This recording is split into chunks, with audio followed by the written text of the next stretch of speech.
Oh my goodness. Good morning, everybody. Welcome to Brunch with Egnards. We've got a lot to get going today, so I want to kind of get into it. I saw that Smuggler's Run 2 is running, and I didn't even do my dailies. I usually do my dailies before we start brunch, but since we don't have too many roster reviews that need to get done, I figured, you know, what the fuck, let's just let's do everything today. Music, good morning. I know that you're always on with Cap, and I don't know, I haven't had my coffee yet. It's here. Give me 5 minutes to be smart and shit. Let's see. Oh fuck. Oh, Black Hammer, man. Funny story, but let me get this started, and then. So I added Nightbot to the channel just for the Discord purposes, and I saw that you could do commands with it, and I thought about it this morning, Black Hammer. I didn't do it, but I thought about adding a exclamation point Black Hammer command that would just say "fuck you, Black Hammer." But I decided against it for now. Maybe in the near future.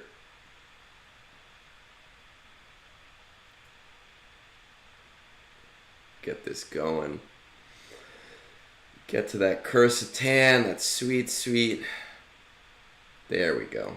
All right, let's see. This will definitely get us to phase 3.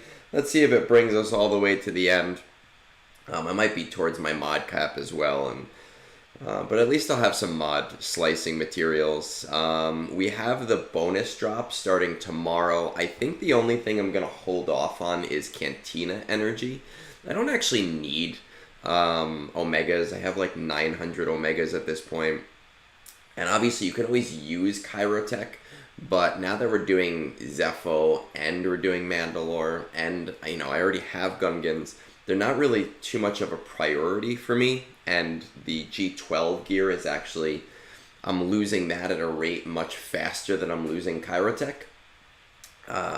So I think the only benefit to me is I'm going to hold out on Cantina Energy for those Zetas, and in typical Egnards fashion, I did actually do the math like 2 weeks ago.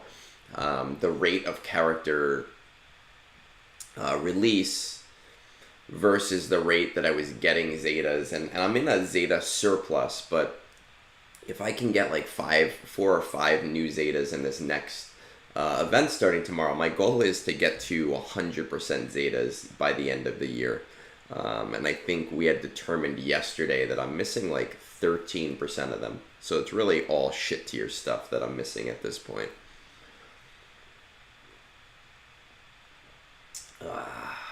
Goodness. Whew.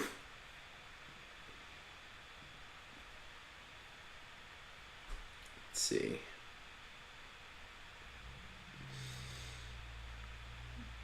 My boys in Fortuna are starting. We did, if you guys remember, I think it was winter break. So probably like February or so. Snorquest, good morning, man. We did that whole week of streams because I had off from school, and this guild of players who's always in my chats and is always on Discord, I did like reviews for their entire guild, and pretty much all of them had really shitty Jabas. So I basically recommended they all get Jabba, and now that it's June and I'm on their Discord as well, they're starting to unlock those things. So it's kind of cool to see the fruits of my labor, and seeing people get better at the different things that they've requested or asked help for over the last 6 to 12 months. Soon. So you're almost there, man. Right? I love hearing this stuff, except from you. No, I'm just kidding. But, you know, I do. I love hearing this stuff when, like, I talk to people and we talk about your rosters. And, you know, it's always theoretical when I first discuss it with somebody. But then it gets to...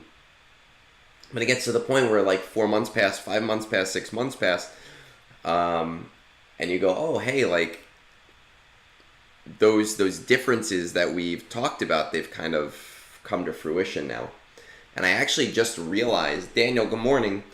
So I guess Nooch, who I had never talked to before, he had posted on Reddit. He did a stream a few days ago, and there's this thread on Reddit that was like, oh, Nooch is a piece of shit. And I'm just paraphrasing here. And his whole Reddit, or his whole Discord community had told him about it, and he was reading through it, and he saw a comment by me, and he replied to it saying, hey, have a beer on me, Egnards, which, by the way, he has not sent me a beer, so fuck you, Nooch. And that was maybe 9 months ago, and I realized that Reddit thread was actually the catalyst for me doing more formal roster reviews, right? Through Reddit at first, and then the Discord, and then the live aspect, the Brunch with Egnards that we do now. But without that thread, I would never have started any of this. And I actually reached out to him on Thursday. And we had a nice little chat, a small chat about everything, and it was kind of cool. Can you describe this? Can you describe how to decide? You know, Peak, what it comes down to with guilds in the endgame is a guild needs to meet your goals, right, as a player. And if your guild is not meeting your goals and your guild is not at your level, and that doesn't mean that you have to be a better player than them, but if they're not doing the things that you want to do, it's time to leave your guild. And that's really what it comes down to. It's that simple, right? You can't really get too much more complicated than that. But basically what I'm saying is, if you are a very active player and you're like, man, I never miss a day, I always get my dailies done, I always maximize my raid currency, and your guild is more casual, it's time to switch guilds. If you are a player that really values territory wars, you know, even if your guild is doing really well in TB, and they're very lax on territory wars, it's time to switch guilds. At the 10 million level, you know, I don't know what your guild is doing right now, but you should be in a guild that's doing like 35 to 37, if not more, stars in territory battles. They should be doing at least the 400 raid box in the raid. And if your guild isn't doing those things, you know, it's probably time to move on. And what I have found over the years is that if you're in a guild that does not meet your criteria for what a good guild is, you're not going to have as much fun. Can I ask then, like, what is the catalyst for you thinking that you believe you maybe want to switch your guilds? You know, for me, I haven't switched guilds in 4 years.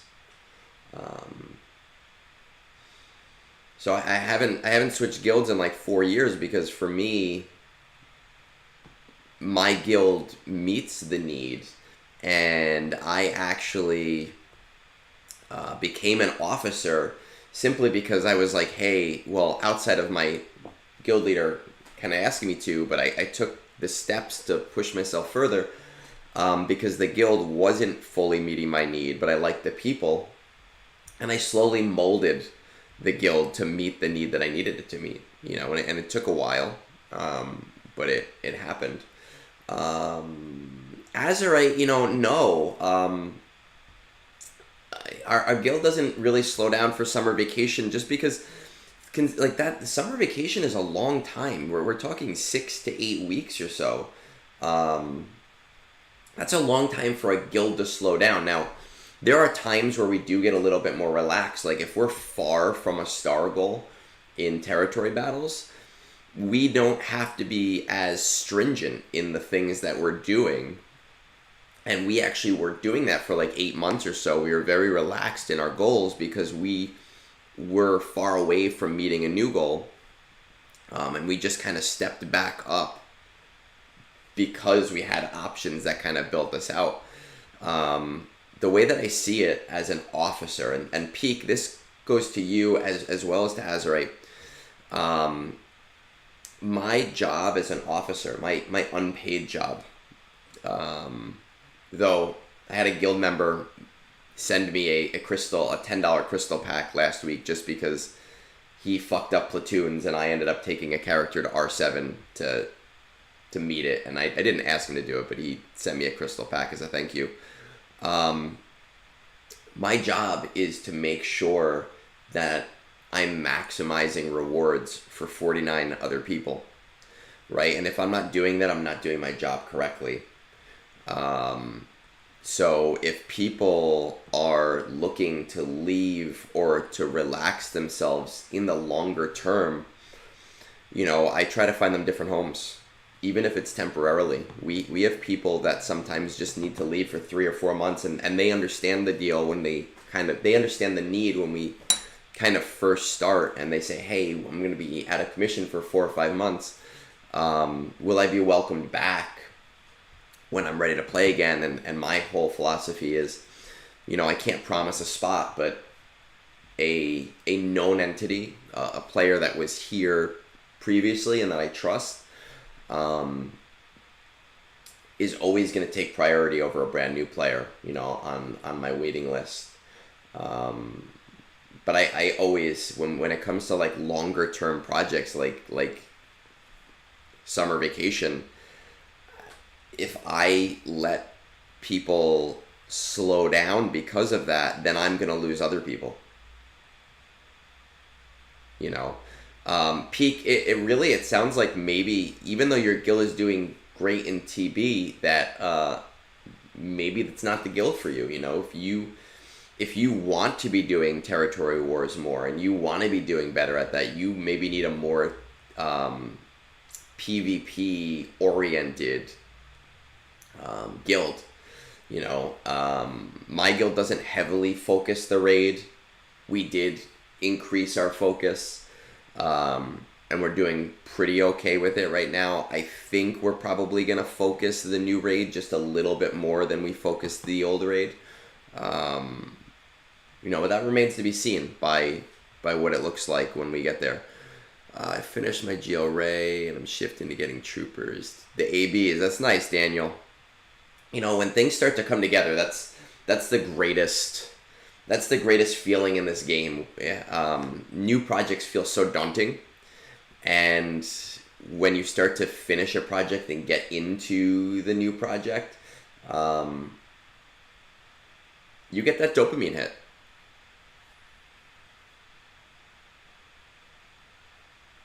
Well, Peak, when it comes to me, when it comes to the raid, so my guild is what I would call competitive casual.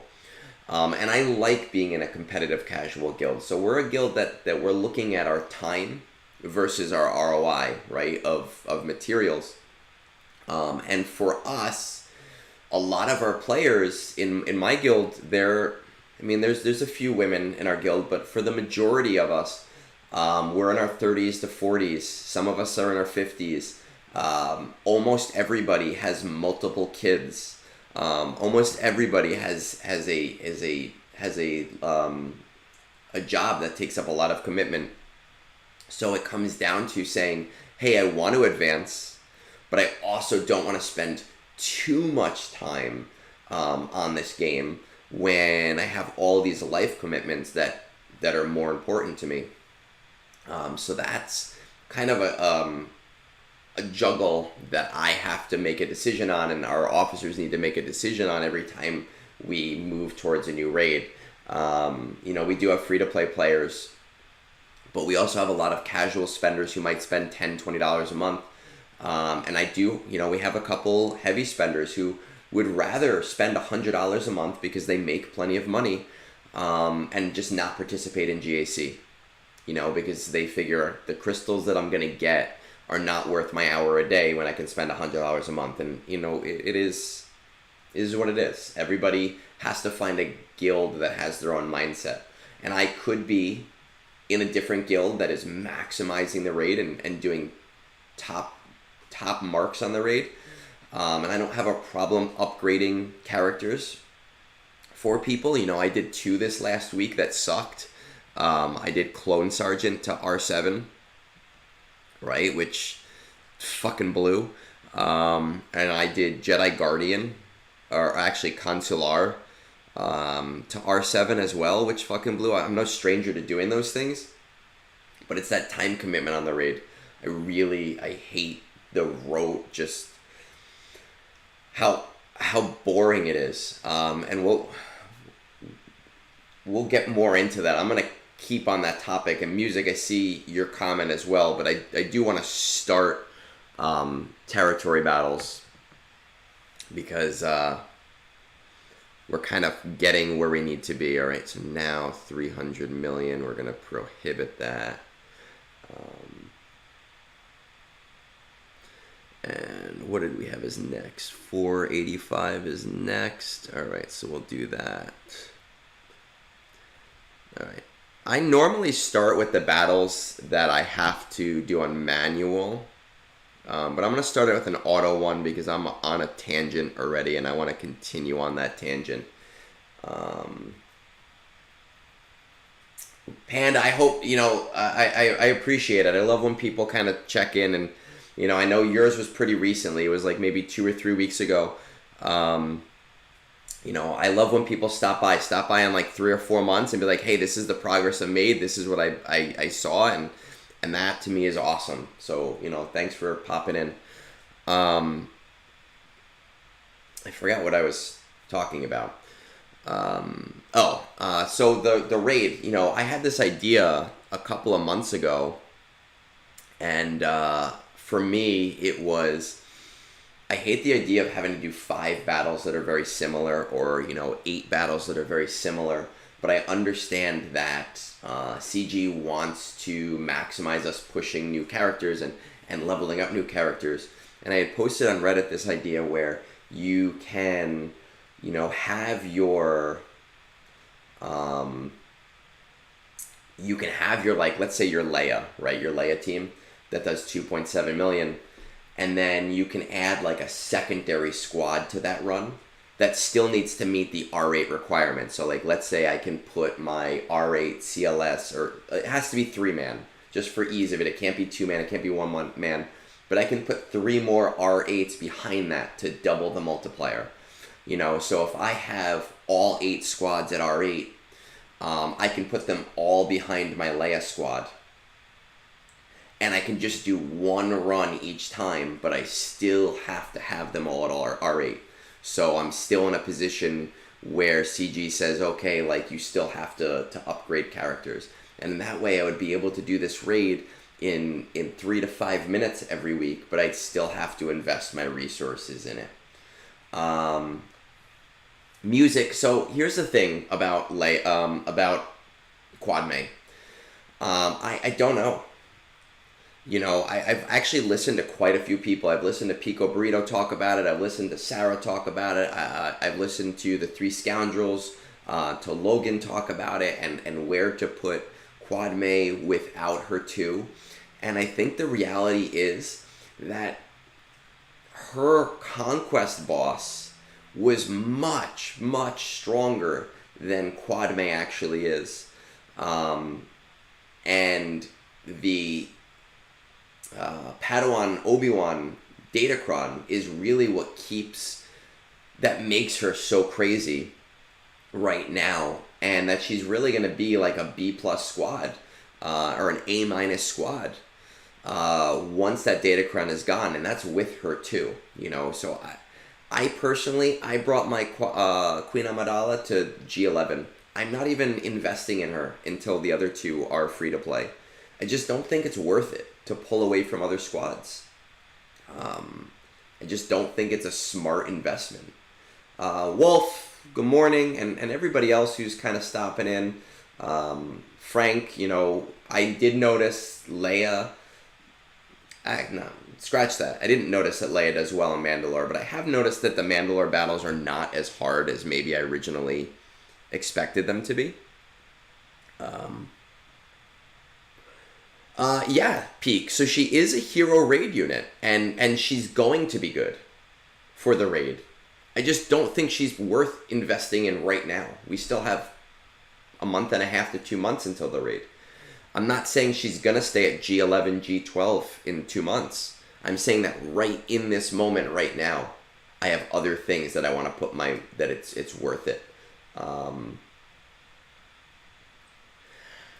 Wolf, I've seen some stuff outside of her too that kind of suggests she's not that hard to beat. Can she beat other things? Yeah, I'm sure. I just think that, at least for me, and I know that you're in a maybe a little bit slightly higher area than I am, especially in GAC, that there's cheaper things to be investing in.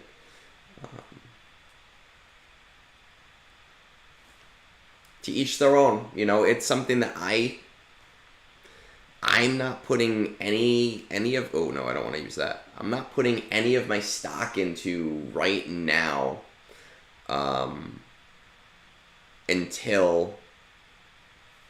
Let me just make sure I don't use that. Until I get to a point where she's going to be maximized. And I will tell you that once Pow and once Qui-Gon are farmable, yeah, I'm going to do two refreshes a day on them to get them where they need to be for the raid a little bit more early on. Yeah, so it depends on the character when it comes to like those dumps. I personally find that, and Captain Amazing actually told me I need to do like a whole video thing on this, but I personally find that those middle battles, so like Lothal, Lothal is light side, Kessel, Tatooine, they typically are easier planets, and sometimes leftover squads work on those easier planets. So Wolf, I haven't seen that stuff. I'm much less on the pulse of GAC than you are. It's not. I'm a turtle. I will. The one time I didn't turtle, I made someone else set my defense, and that should tell you everything. But when it comes to TB and leftover squads, it just depends on the planet. Lothal is actually a great example of a light side battle. That if you have all the platoons, you can mostly do the entire battle with leftovers, because you're throwing so many assist calls in there that the enemy, they go crazy. Tatooine, you can throw together a squad. Kessel, Lord Vader does pretty well there as long as he has a tank or two, regardless of if they're Sith or not, or Ufu Empire or not. Again, I'm estimating about 110 waves for this territorial battles for myself, and I've done. After today, I will have done maybe 5 battles on manual, and I actually I had a pretty bad day 1 and day 2. So next time I'll probably end up doing better. I fucking love espresso. Lime. Good morning. I saw your message before, but I was going off, on a tangent.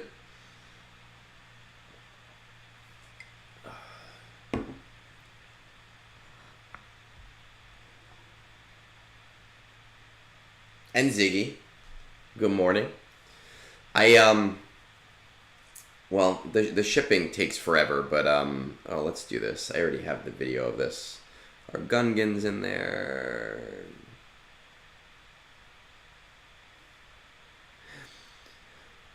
Yeah, so Lothal's not a bad it's not a bad it's not a bad planet. On auto, it can get a little iffy if you don't have platoons, if you're not using cohesive squads.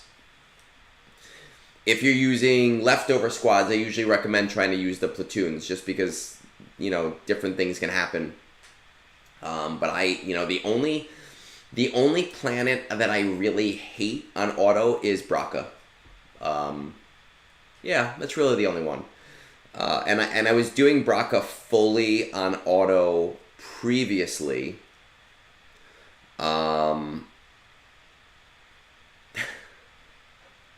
I was doing Braca previously on auto, but now that Jedi Knight Cal Kestis has to be used in his SM, that's one more battle that I can't auto, and I have to deal with the other way. Ziggy, that's a great way to describe it. You know, my dad and I, before he passed away, we had this tradition. He grew up really poor, and he never got rich, but when he became like more middle class, he was one of those, I've never had money. I need to spend my money because I don't know when I'll have it kind of guys. So we used to go out to dinner a lot. And we kind of had this tradition where we go out to dinner. He would order like 5 appetizers for the table that nobody wanted. And I would order a really small entree because he would, you know, do the Italian thing of mange, mange, mange, and I'd just eat all the appetizers. But after dinner, we would always order sambuca with the espresso beans. And we would always order an espresso with the, you know, the lemon peel and the whole thing. We'd sit there for like a half hour just chatting with a sambuca and an espresso. So I grew up doing that. So yeah, I love espresso. I really, really do. R8 planets, Lothal, you know, JMK squad, super easy. JML squad, super easy. Leia squad, super easy. Obviously, Gungans auto fucking everything if you have the Omicron, and I recommend it because it saves me time, right? I'm more about saving time than I am about saving anything else. Kessel, Jabba does really good, super easy auto. Night Sisters can actually 4-man on Kessel. Because I don't know why, they must have messed with something in there, but they can do a 4-man without Asajj Ventress. I'm not going to do it today because I need to maximize my points. Basically, in order for us to get the 2-star goal, we needed to pick up a 160 million combat deficit today, or this phase. 2 people didn't deploy last night, which was annoying, but they're usually not problems, so we're going to forgive them. So we're at a 160 million deficit, and that's about 3.2 million per player. And I know that 1 or 2 people are going to do really bad. This morning when I woke up, it was like a negative 60. So they did actually really well overnight. In getting, you know, what we need, but I want to try to make sure I'm maximizing my points this morning to kind of help in any way that I can. So I'm gonna probably do Haven with the Night Sisters just because Haven is a harder planet, and I can do more with less on Kessel. Yeah, and Lime, we're constantly adding stuff. When it comes to the Discord, I actually have five videos on my phone right now that still need to be added. I've caught up on the submission channel, so the submission channel is caught up.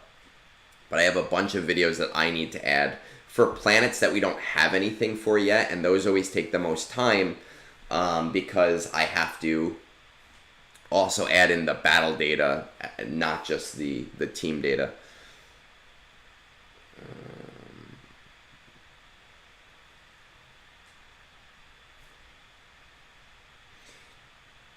Okay, so you're taking a slightly different path than my guild takes, but honestly, there are better paths than my guild takes. We got into our path so long ago and invested so many R9s that it's just not worth it for us to switch. And he's on our Discord, but he's usually not in chat.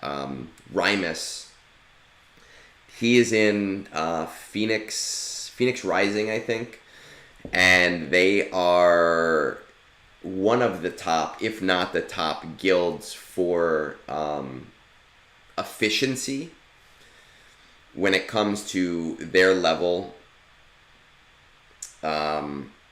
versus stars. So if you're interested in one of the more efficient paths, ping him on Discord. Their path, they go all the way into Hoth. I mean, they're like 4 or something, but they go all the way into Hoth. They're lower GP than mine. My guild, and I think they're hitting like 41 stars. Or at least they're trying to hit 41 stars this time. So cool stuff with them is the point. Oh, nice. A nice, easy one today.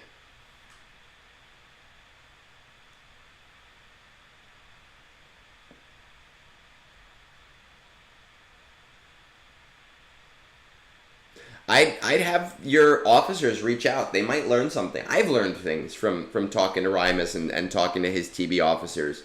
And unfortunately, the things that I learned, I was kind of like, oh, I can't commit to them. Just because it would take so much effort.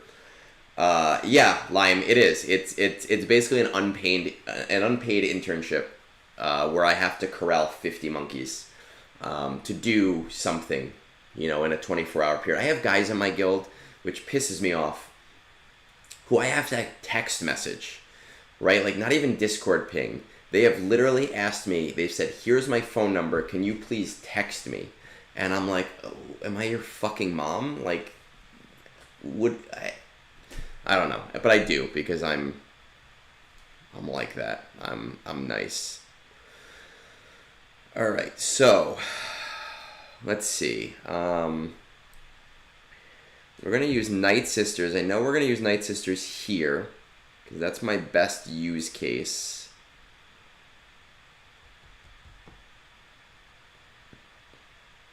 And I've already met my 3.2 that I need to meet. So that's also good. I'm ahead of the curve. Every wave I get at this point is extra to help somebody else. So that's nice.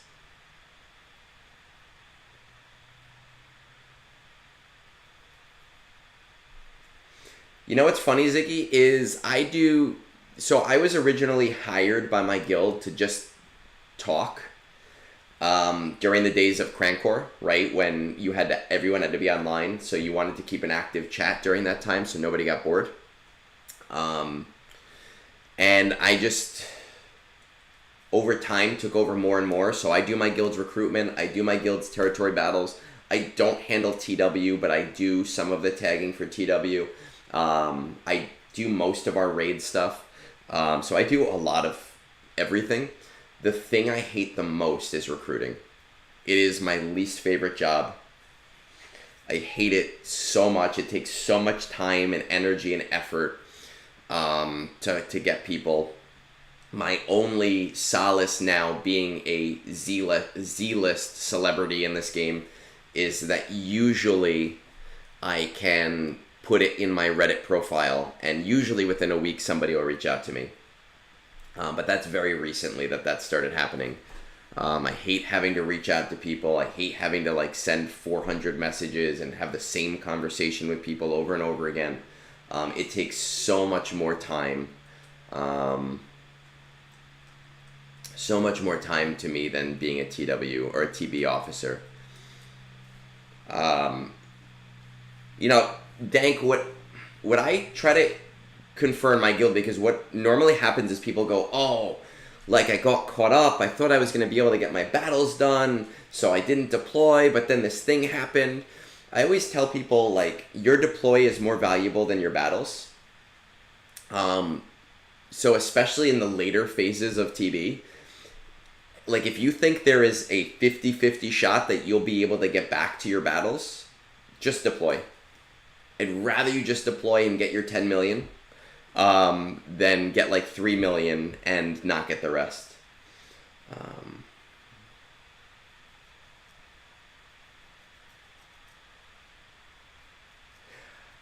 Limestone, I would say, you know, R7 is a nice sweet spot for the Night Sisters because of the SM. Mine are obviously R8. When we start doing neutral or dark side battles where it'll be useful, I might take them to R9. But I think, you know what, let's do our Jabba first. R7 for the SM is, I think, worth it if you're already investing in them.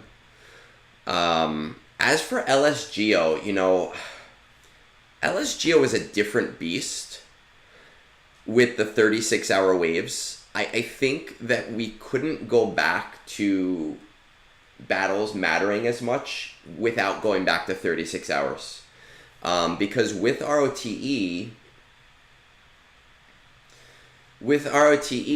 and Rise of the Empire, the platoons don't matter as much, but they do matter. I can give people a whole list of things and say, okay, do this, do this, do this, and they can all be done in the first hour. With LSGO, you needed platoons in order to do the battles, right? So it was like the first 6 hours was platooning, and then the next 12 hours was doing battles because I needed to know what the battles looked like in order to do deploys. And then the last like 12 hours was deploys, and it was such a fucking slog. ROTE has made life a little easier. The battles in ROTE do matter, but not as much, obviously. And I prefer it that way because I can get my shit done right away. I don't have to wait on other people. You know, I very rarely wait for platoons. Ever.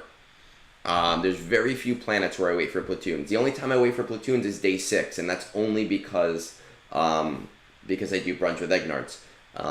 Before I was doing Brunch with Egnards, I was not waiting. Snorquist, you know, we actually, I don't know if you saw it, we tagged it on Reddit, or on Discord rather. Let's see. A way to like auto territory battles or semi-auto territory battles per node, I think is a good idea, especially with this like, these like 5 planet days. You know, yesterday sucked. It was a 5 planet day. It was awful. All right, let's see. So I have 2 more battles here. I gotta figure out how I want to do this. I have 2 battles here. I have 1 battle on Mandalore. Well, you know, Wolf, again, platoons and battles. Look, I mean, again, fully on auto. Let's see. I've done 170 battles, you know, like, or 107 battles. Like, that's a decent amount. All right. I'm going to test this out. See if this works, because this is my first time doing this with these things. Oh, nice. It did fucking work. So I do my battles, and those battles are worth it. Not in days 1 to 3. Days 1 to 3 we could probably do without too many battles at all, but I still do them. Alright, how do I want to play this? Let's do JMK here. Well, no. I mean, listen, it's not that the game has done those battles. I fully disagree with that. I have set up teams to work for me, right? So it's not, some teams are very easy to find. I put in the effort to find what can be autoed. Tumblo, I did. I have it on Reddit. I have a huge, very popular post about simming territory battles and how to do it without it being like, oh, this is stupid, in a very meaningful way. You know, I had to put in a lot of effort to find the ways to auto and what can auto ROTE. It wasn't just a, hey, I'm going to try this thing. But what it comes down to is time. If you remember LSGO, like, it was a huge time commitment.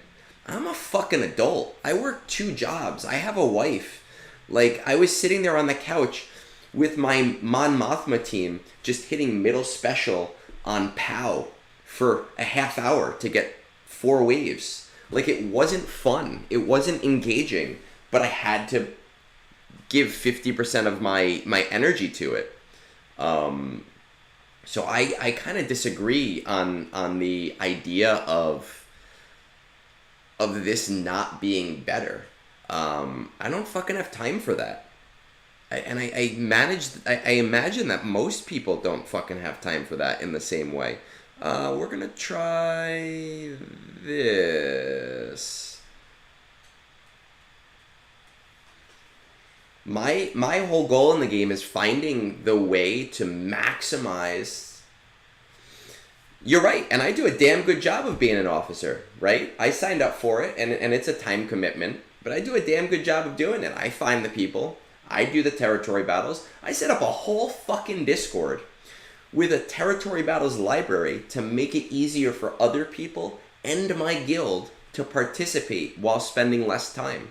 So I have put in more time than anybody towards being an officer. I had guys from Maw reach out to me 2 days ago asking about the territory battles library and autoing things and figuring that out, you know, and because they were having trouble with territory battles and getting people to actually do their battles. So I put a lot of time and energy into the idea of putting less time and energy into other things. And that's my whole spiel is finding the ways to make the game work for me instead of slaving away at the game. R3 so Limestone, it's probably a modding thing at that point. What I would recommend is, if your mods are not super great, is put it on auto until R3, because I hate that.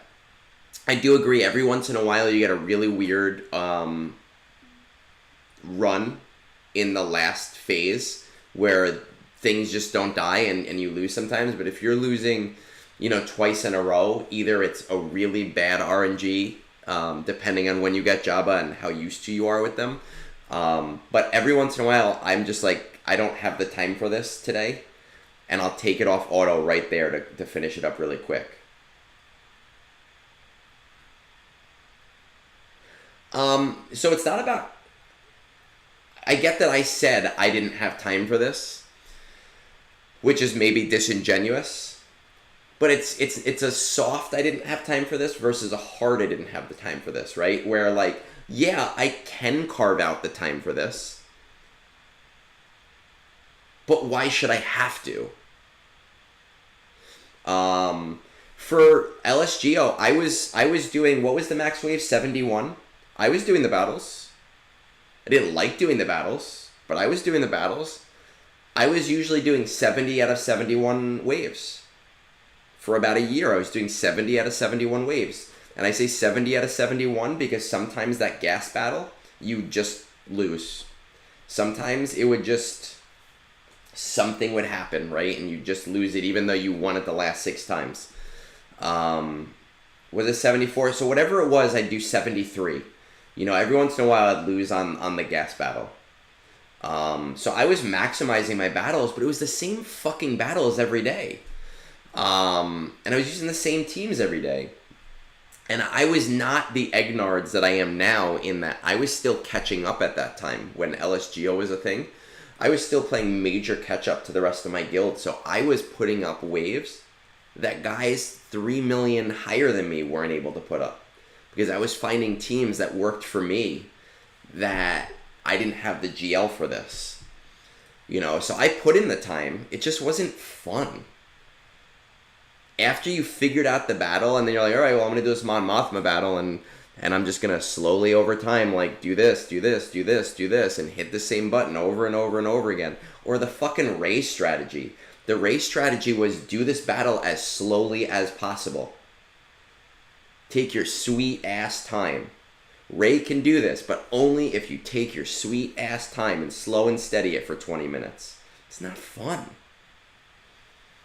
This started as an I need a poop game, right? Like I'm gonna sit on the toilet for 10 minutes. Oh man, look, you got me fucking going, dude.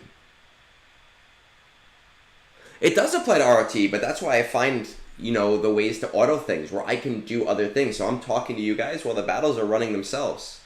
And some of those battles are very conducive and easy, like the GL teams, right? Or like, oh, the GL team can do this.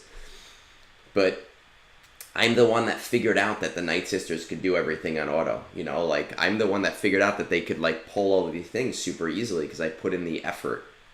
So I put in the effort so that I have to put in less effort later.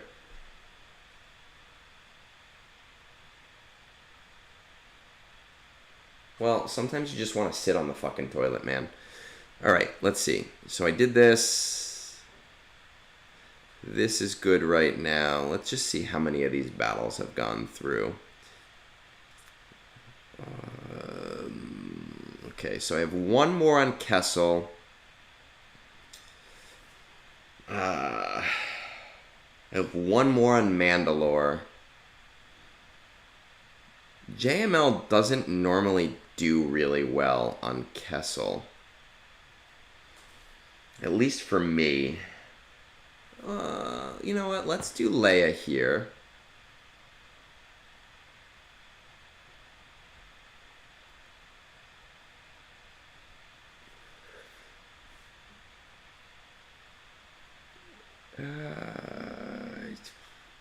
Yeah, let's do that.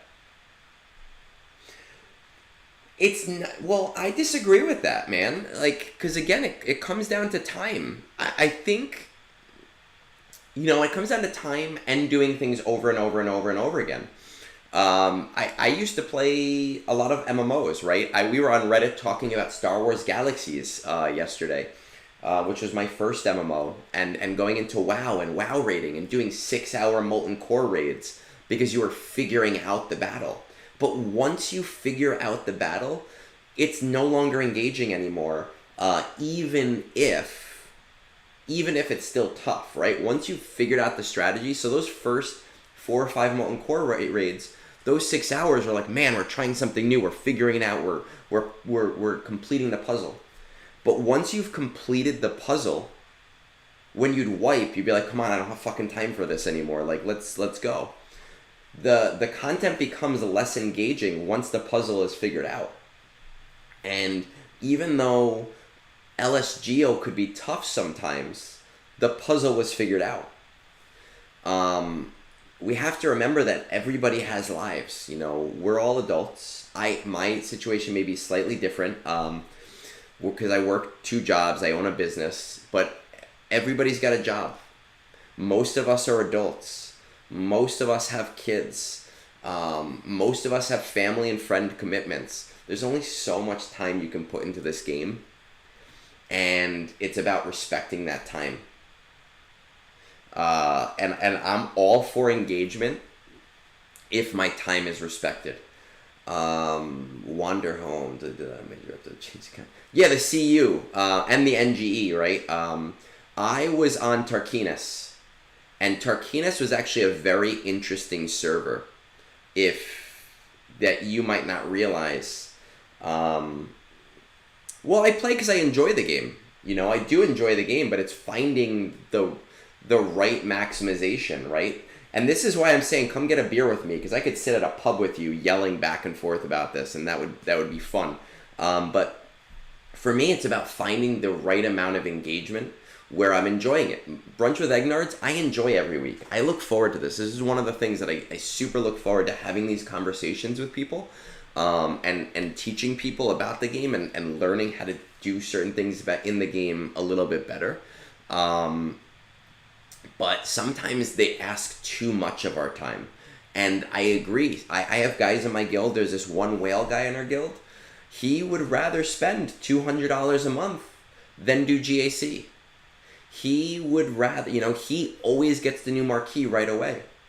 he spends money on the new marquee right away every single time, because he doesn't want to deal with the farming. He just likes doing, territory battles. He likes doing his conquest. That's it. That's all he wants to do, but he wants to do it on his time. And if you got the money to do that, I don't fucking have the money to do that. But then you have days like territory battles, day 1, where you need to do 20 battles, but also conquest is started. But also, if you didn't finish your GAC the night before, you got to finish your GAC. But now also there's Smuggler's Run 2 on that day, and your raid is on that day, and you're just like, fuck my life.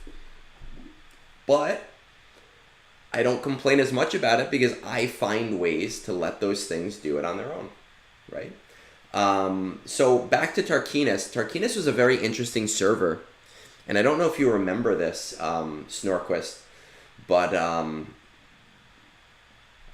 Tarquinius, or if you remember the way that resources worked in Star Wars Galaxies and how they would spawn randomly and you had to find them and they had all these stats, Tarquinius did not get, I don't remember the name of the metal, but the certain metal you needed to make the T-21 rifles, we did not get that to spawn on our server for 2 years. So while every other server had T-21 rifles, my server could not create T-21 rifles or whatever, carbs or whatever they were, for 2 years. We just literally could not, it just would not spawn. It never spawned anywhere for a whole 2 fucking years. And that was a big exciting day for us when it actually finally did, when it did spawn. And it was just a cool fact about Tarquinius. And then Tarquinius, what do I want to use here?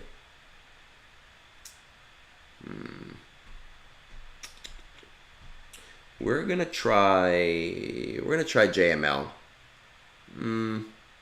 What are the platoons?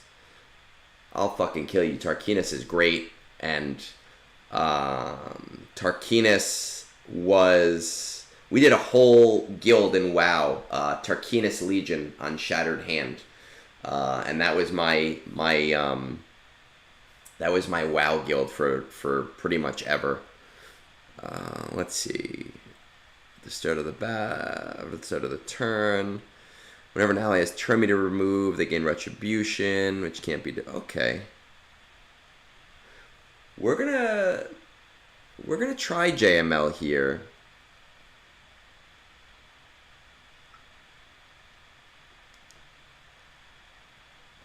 Or not. I guess I don't have enough R8 Jedi left. We're gonna just try, light side. What do I have left for light side overall?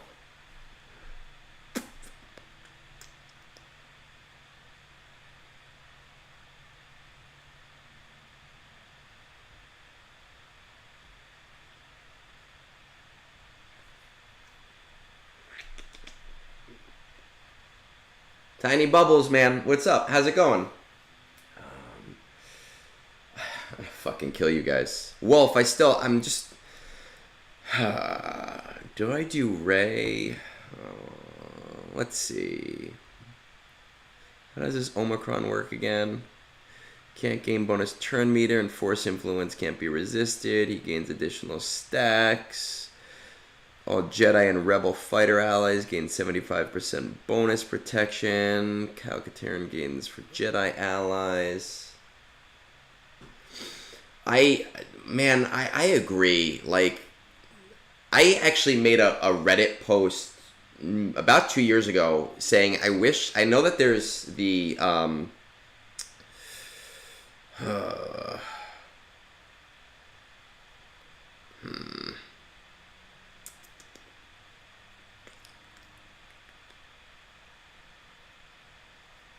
I'm going to try this. We're going to just see what happens. About Star Wars Galaxies, and I know that there's the emulator now, but I wish that they would redo Star Wars Galaxies, and I don't think it would work as an MMO right now, because MMOs are not doing as hot as they used to. But I do think it would work as like a survival game, with like 200-300 person guilds, you know, or servers, and I wish they'd retool the game for that. Wolf, back to LSGO. Well, look at that. My entire team is gone already. Back to LSGO and there not being conquest. Yeah, you know, you're right.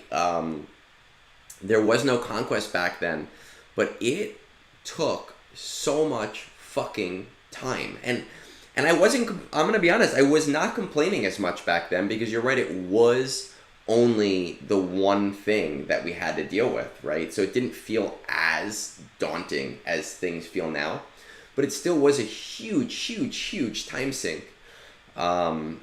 Doing those battles, and I'd sit there at home doing those battles while watching TV, and you know, whatever. And Wolf, that was fair. I guess that didn't work. I did feel like, hey, this is 1 week, and then we get the easy week, right? We get Dark Side, whatever it is, Dark Side Geo. And Dark Side Geo, you could pretty much do everything on auto. I did everything on auto in Dark Side Geo, and that's a fair point.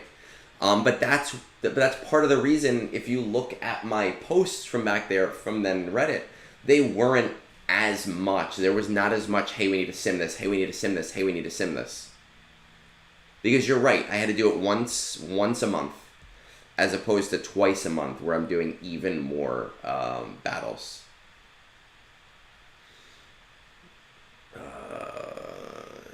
I don't have Watt at R8.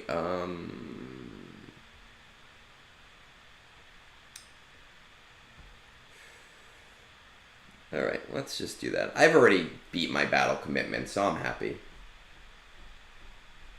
I don't disagree. And then we gotta do some math. Tung, good morning, man. We gotta do some math after this to see how my guild is doing. Who wants to get their calculator out so I don't have to?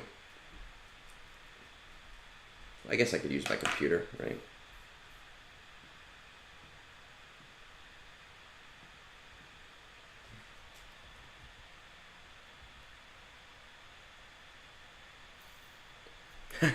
Smalls, I like how you changed your name. Now I know who you are anyway, so it doesn't matter, but good morning. Yeah, the battles do get old pretty quickly, but because they're autoable, it's not as bad.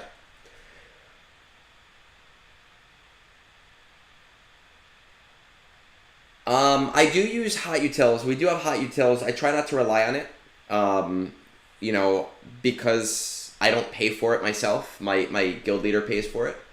Oh, dude, that's awesome, because you get to be here on the same time as me. Dank, you can hoard 1,000. 1,000 is the soft cap.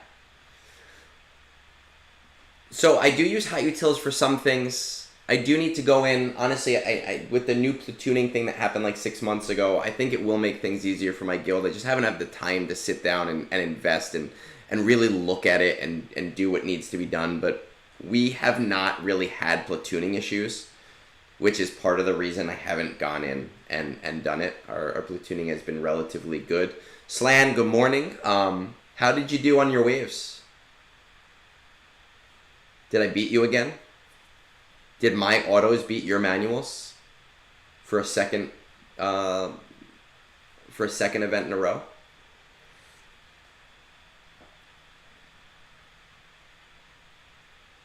Yeah, normally I go back and forth between the game and my calculator, but I realize I'm actually on my computer. I know that it tells you the progress in TB2. I'm old school. I like to get the numbers my way. Why? I don't know. It's like writing in a ledger versus writing on the computer. I like to just see what our battle commitment is here versus there. Auto's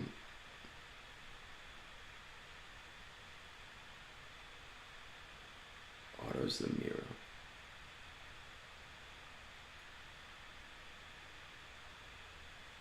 You mean in arena, right? Or like GAC and everything? For that auto. I'm actually I'm pissed off that there's a PC, there's a PC chest.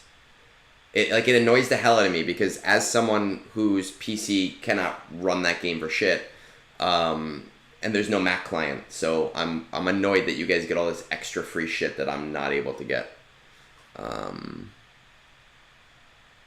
Yeah, I've actually been doing that with the JMK. Kind of the same idea. I don't have the good level 6 though, which sucks. All right, we're just gonna throw these guys in and see.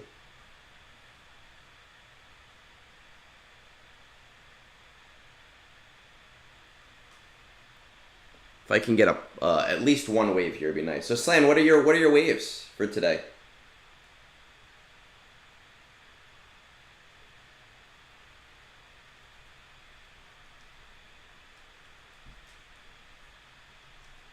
Yeah, Captain Amazing has been pestering Meathead on Discord. He showed me a bunch of messages trying to get some codes for people. But it's just very funny. I was like, I don't think he, I don't think he's gonna answer you. You seem like a deranged motherfucker right now.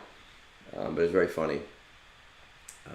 I've been hanging out in Meathead streams lately when I have a little bit of time. Not to talk about the game, just, I don't know, outside of the game and being a little tone deaf sometimes in the game, he seems like a cool guy. Smalls, once it's released for Mac, I'll be using it. I'm really hoping. I know that EA switched over their Origin to like a Mac client thing, and so I'm hoping that it will. It would be so lovely to me. I obviously am not gonna re-upgrade my PC just for this. I don't have the fucking money for that, because I don't really have the time to play games. So unless anyone wants to send me $1,000 to upgrade my oldest shit PC, it's not gonna happen. All right, let's see. So having only done a few fleet battles on manual on 3 different planets, I have hit 114 waves. So Keegan, who's my other territory battles guy, Quentin, that's his alt, and he does them on manual. And Hanshot first has 130. He's fucking insane with what he upgrades, but he also does it on manual. So I think 114 battles almost exclusively on auto is pretty good. Snorquist, I think so. I'm not, I've never been a Mac guy. I got my Mac specifically for work because my wife has Mac stuff and I needed to buy a laptop for virtual classes back in the early COVID days. So I did that because I figured it'd be easier. So I don't really know too much about Macs and sideloading things, doing everything else, and I really only had work stuff on here up until recently. So I'm not super familiar. All right, let's get some math in here. So 341 minus 310. So we got 31 left. We need 13 million here.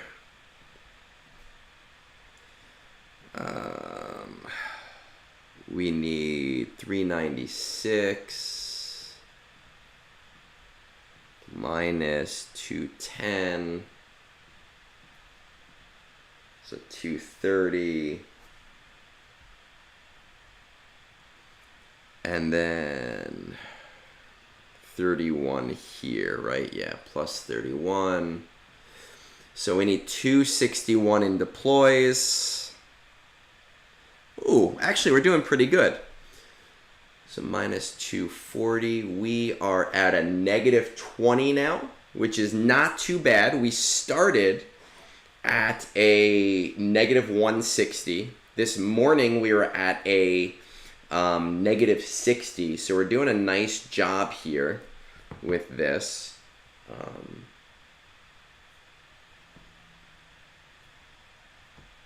I don't think there's anything else I need to do in game just now. So we're going to close that up for now.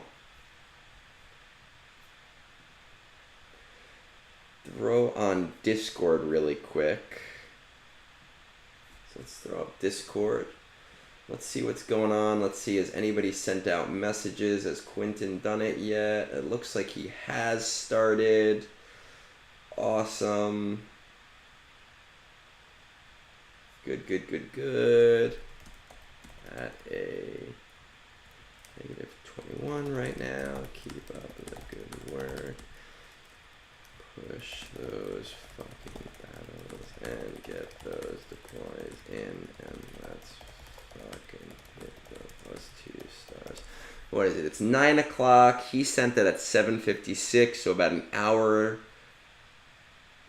I could tag Egg, but he's doing a live stream right now. You could always fucking tag me. I don't care. All right, so we got some roster reviews that need to get done. I don't actually have a ton of roster reviews right now today, which is kind of interesting. Usually I have more, and that's okay, because if we do a shorter stream today, then my wife will be happy, because we have some things that need to get done as well. Yeah, you know, I actually was going to go for my run this morning. I decided against it, Daniel. I'm going to go later. My wife and I were going bowling today for the first time since before COVID. We're going to do some bowling. So we're going at like 11:45. And I figure when I get back, I'm going to go for like a 2 or 3 mile run. And then maybe do some lawn work to keep myself busy. All right. Oh, I see. Is Moon here? Moon is typing. Hi, Moon. Moon, are you on? Or are you just in Discord right now?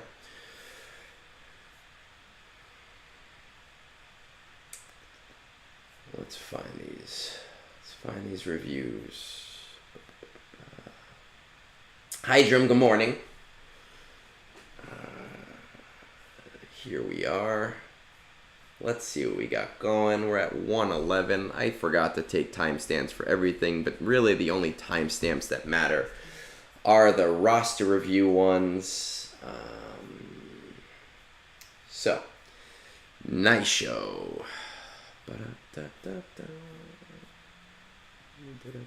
You know what? Actually, before I do this, I'm going to refill my espresso because I would like another one.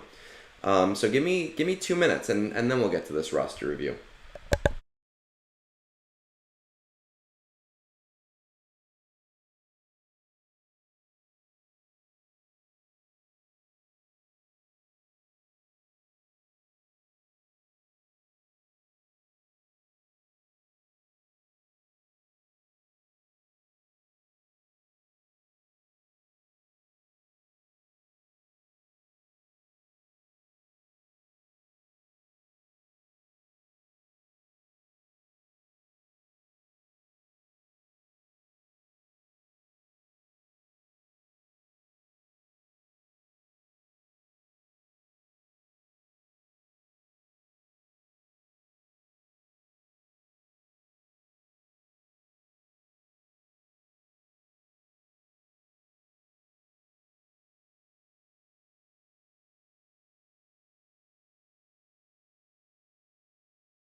Okay, we are back. Got my espresso. Let's get this actually done. 1:14. We'll change that timestamp. See, I need that to get me going. Top 20 of your fleet, 2 Leviathan, 13 Executor, 3 Profundity are coordinating. Yes, I can reliably get first even without a Leviathan. Awesome. It looks like our assault battles are relatively in good position. CT2 of Places of Power is Interesting because it's one of the easier ones. Secrets and Shadows, CT2. Fanatical Devotion, CT2. Everything else, CT3. What are you currently working on? Finishing Leviathan.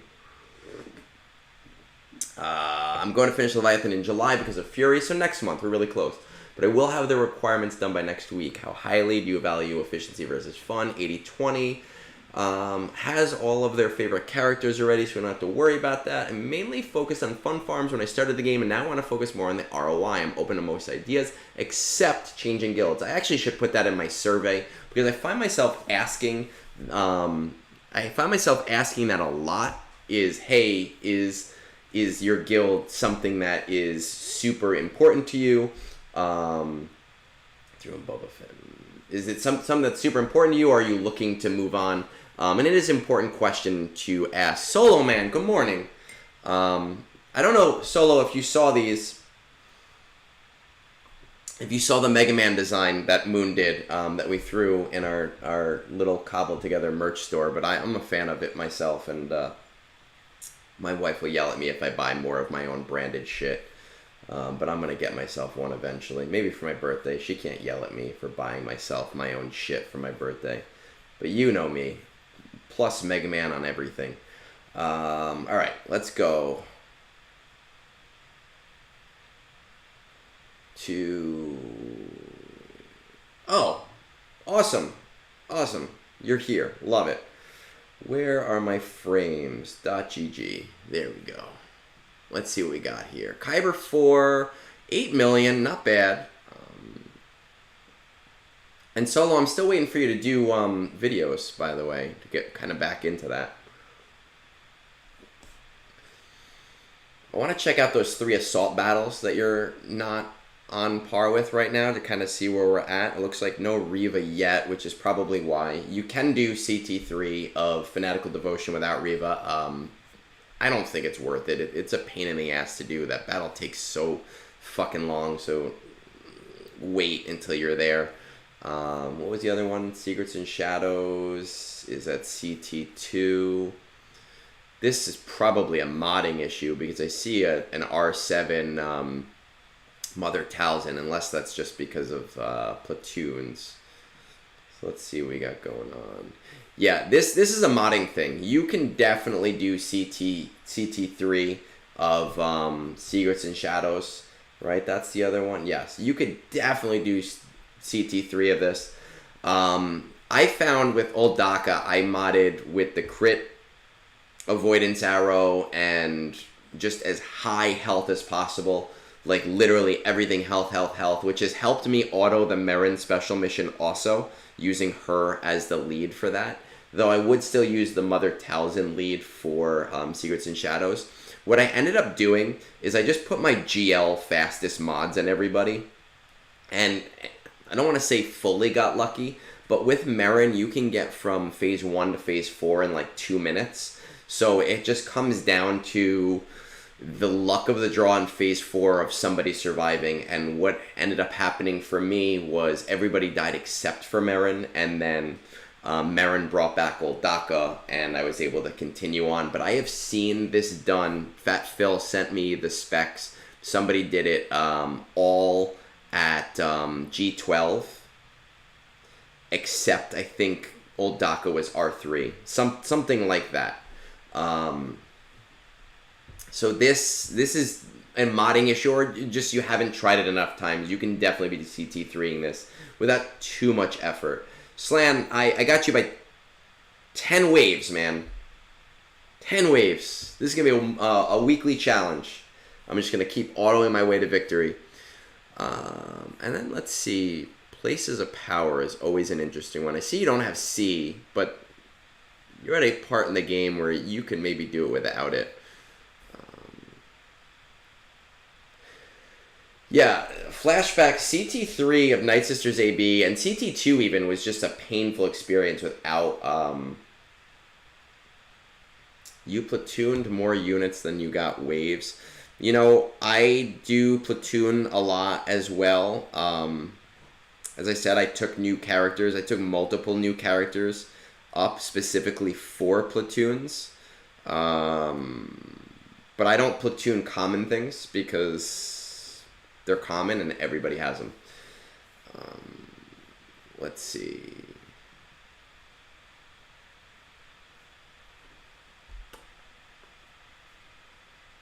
Honestly, you could probably do CT3 of Places of Power with like Papa Palp lead, Malik, Malgus, and I would personally say get Treya and Neelis up. It's just a really great squad to have in general, just for GAC purposes. That Treya Omicron is awesome, and because you have the ROI already, it's very cheap, right? Neelis and Treya are both old characters. They don't need Kyrotechs outside of the their finisher. You could probably do it without Treya and throw in Revan, but you'd still have to bring Neelis up to at least G12. You know, it's not something that's going to be hard for you, and I do think that largely for a short-term project, it could be a major benefit, but I'm not committed to it right now. Let's just kind of see what the rest of your, roster looks like first. 1, 2, we have 3 GLs, Jabba, JML, Leia. Yeah, definitely doable. Neelis is the OG, man. I was doing CT2 with no relics, guys at like G9 because I had a G12 Neelis. Okay, so just Leviathan is missing.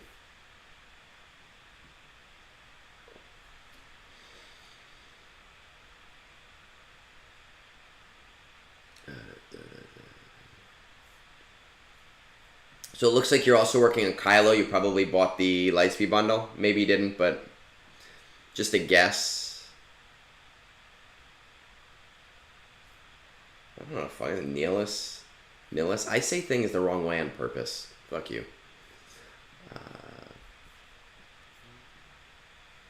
Lord Vader. I saw we didn't really have bad matchup, which is fine. Cal is unreliable to even look at. I think I saw that you had him. Alright, so there's a couple things that we need to look at for you. If this shit will ever load. I do want to look at your guild to get an idea of where we're at. Lightspeed bundle for Rand SKR, I just haven't gotten them. So you should be in the process of doing that now, right? And I would recommend that because you're early. Like, finish up what you need for Leviathan, obviously. But then that. So raid is not the biggest priority, right? Which is good to know for your guild. You're on the lower end with the guild. Mid-end, really, is what I should say. But it's just important for deciding whether like something like Gungans is really important to you. Yeah, just you wait till they add CT4. Just you fucking wait. You're gonna need like R10 carrot. Like they've learned to lock things behind actually needing their relics, versus just saying, "Oh, try it out." So we do have Cal. Let's just see where we're at with these Gungans. You'd think I'd be good at alphabetical order, but I am not. So it looks like you did the 2 packs thing, right, for these guys. Not for Phalanx, interestingly enough. Well, Boss Nass, maybe you didn't. He's been farmable for a while. Tarpo's been farmable for a little while, so maybe you didn't do that. Probably didn't do that now that I'm thinking about it. So not a super priority for you or your guild. I want to look at these separatists.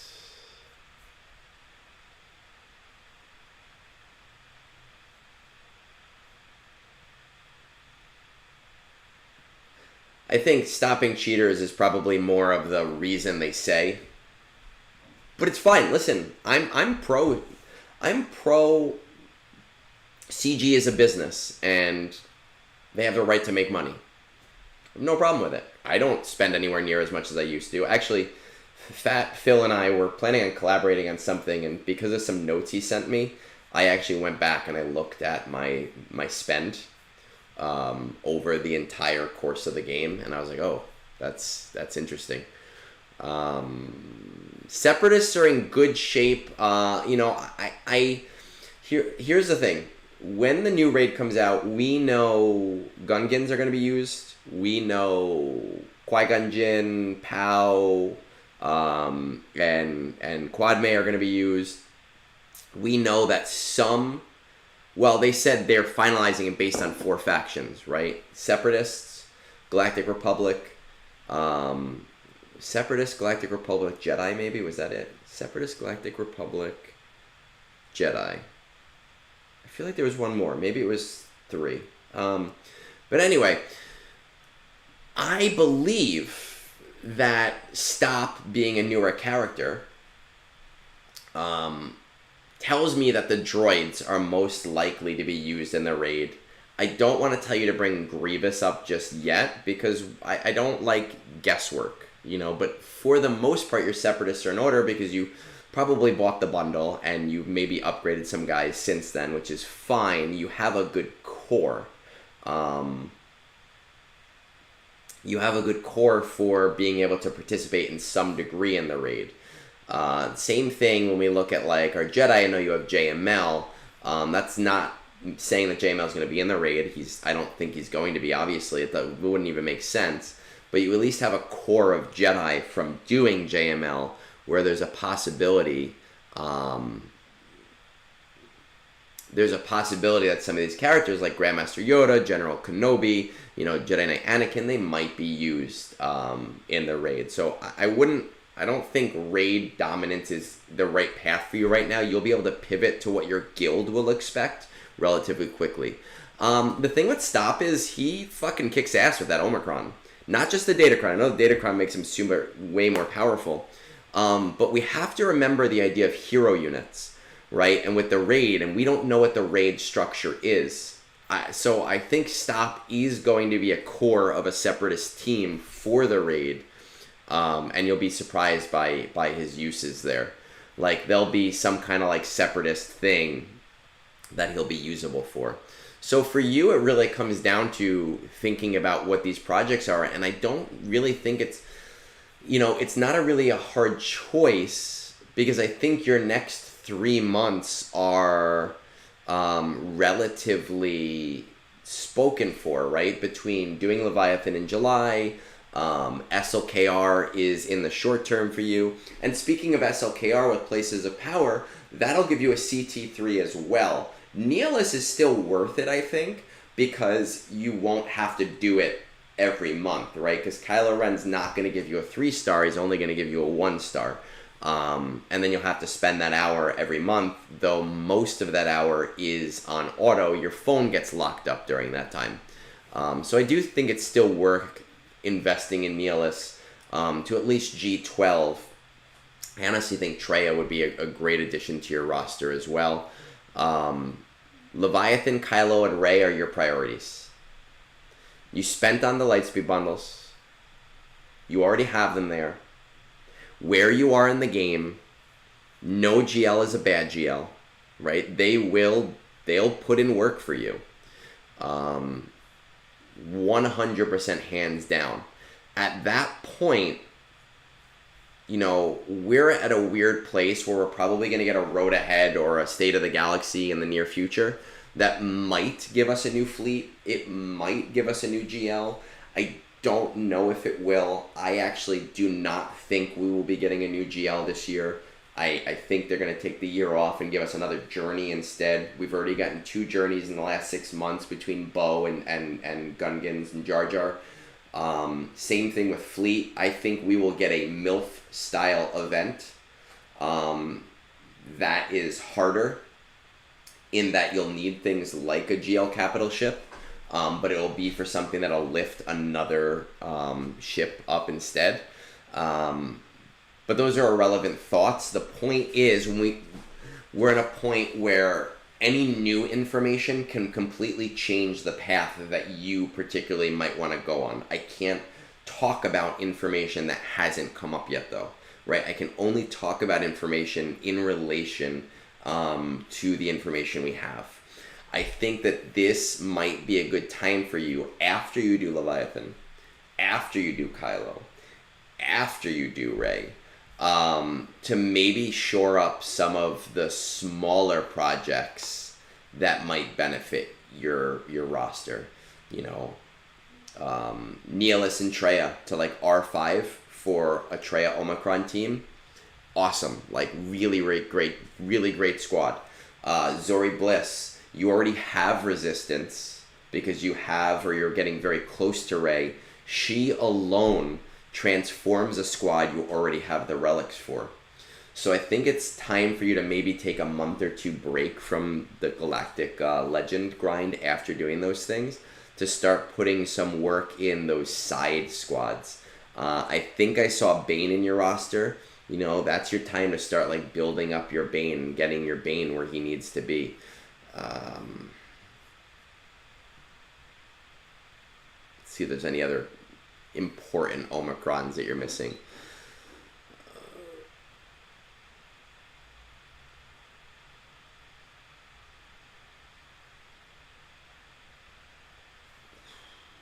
You know, Ben Solo, you're going to want to push some of your prominence towards, just because Ben Solo is what transforms Rey from being, I don't want to say a B+ squad because all GLs are in the top to some degree, but a very easy to beat GL on defense versus a very tough GL to contend with.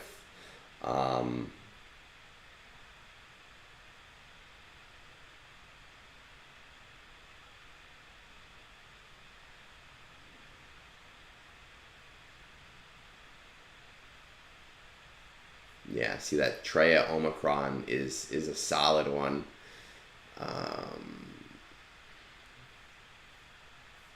There's nothing else here that's too egregious. I really like my Radis squad, and you have my Admiral Radis squad, and you have the Profundity, so you have a large portion of that squad already, right? So that's another Omicron that you might want to largely consider. When everybody was struggling with the DTMG Datacron, my Radis squad was taking it out no problem. Well, like 70-30, so a little bit of problem.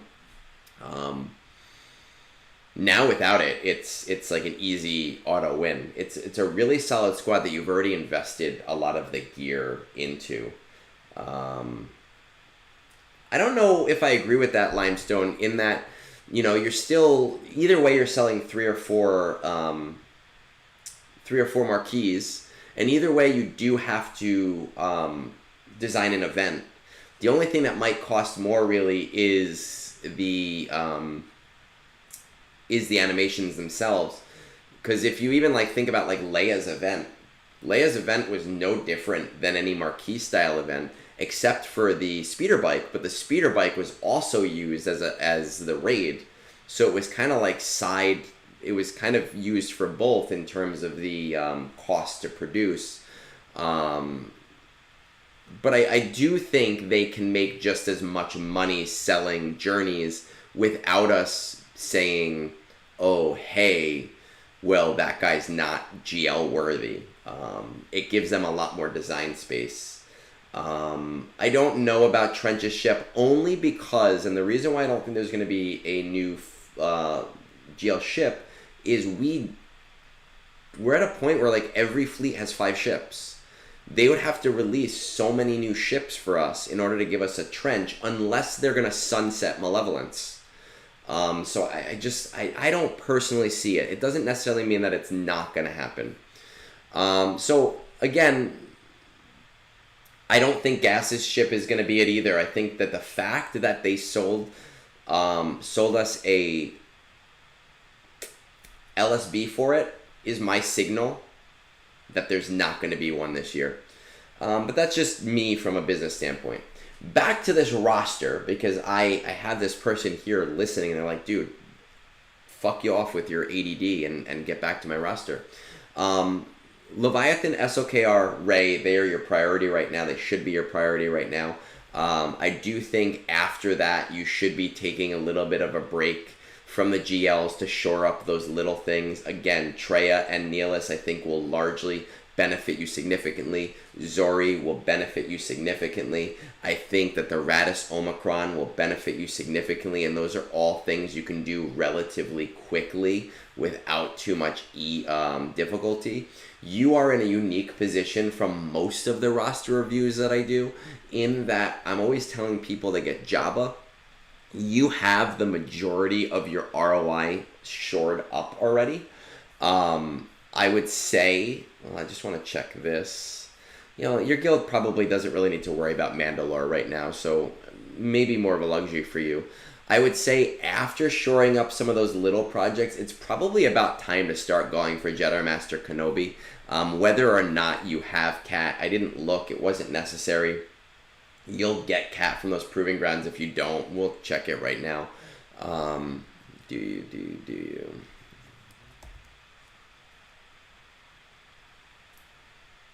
Yeah, you have her already. One of the stronger teams. So, I mean, I'll get back to that in a second on the BKM.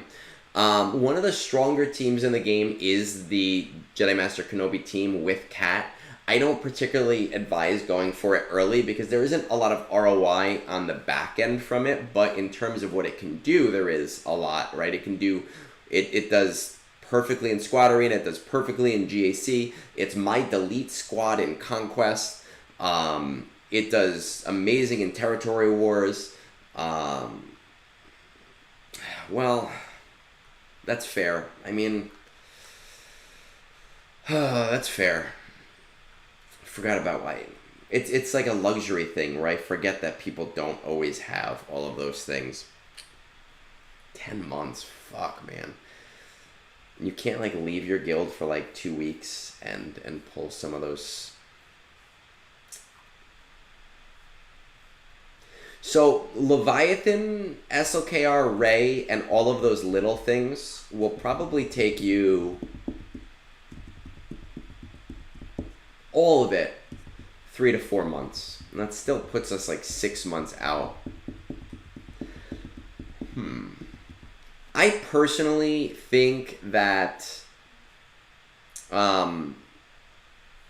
if you're not in a guild that's heavily pushing Mandalore, and your guild shouldn't be right now, that Bo-Katan is kind of a luxury, 7 stars or not. But Lord Vader is so fucking expensive. I love my Sith Eternal. By the way, Sith Eternal still getting holds in 3s.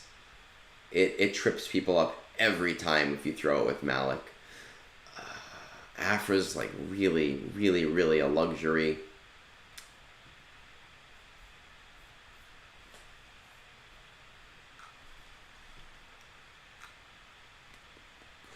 But then you're looking at like 1,300 for JMK, so we're still looking at time for that.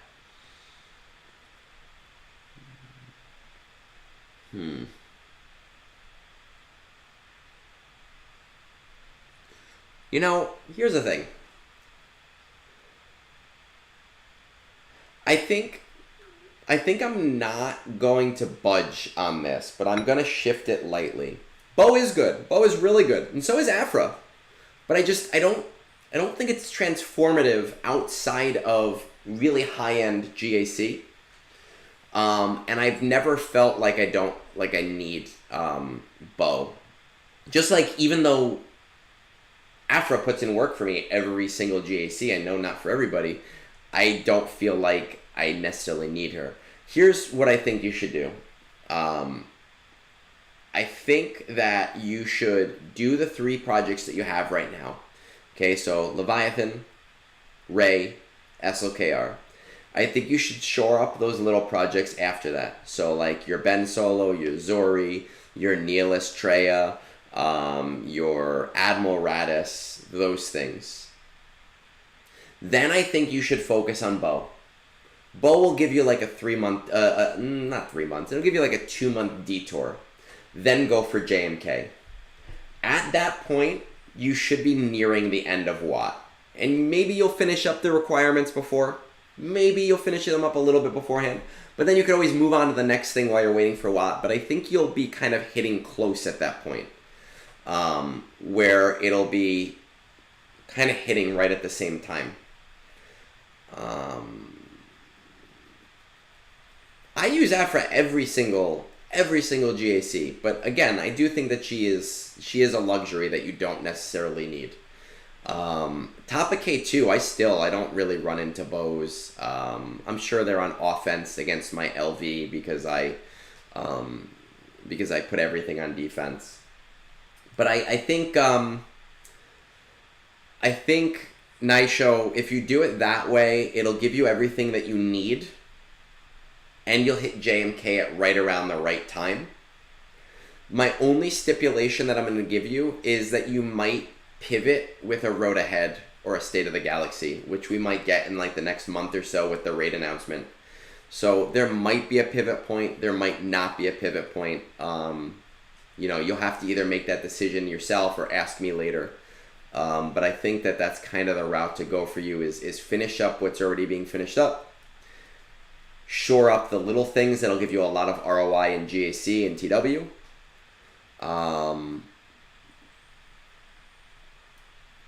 And then, work on bow. And your guild in 5-6 months at that point, 400 plus, they might be saying, hey, let's start going for bow too. So that's the way that I think you should do it. And it'll give you some big projects, some little projects, some big projects on the back end. And I think you'll be in pretty good order at that point.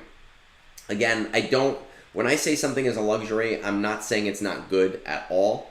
I will unlock bow on this next unlock cycle on the 10th. I had enough relic material to bring her to R7. But I ended up I spent a lot of fucking crystals this territory battles. I spent a lot of crystals fixing one of my guild members' mistakes, and I spent a lot of crystals doing consular for Mandalore platoons because it was miscalculated, I guess. 9:30 territory battles.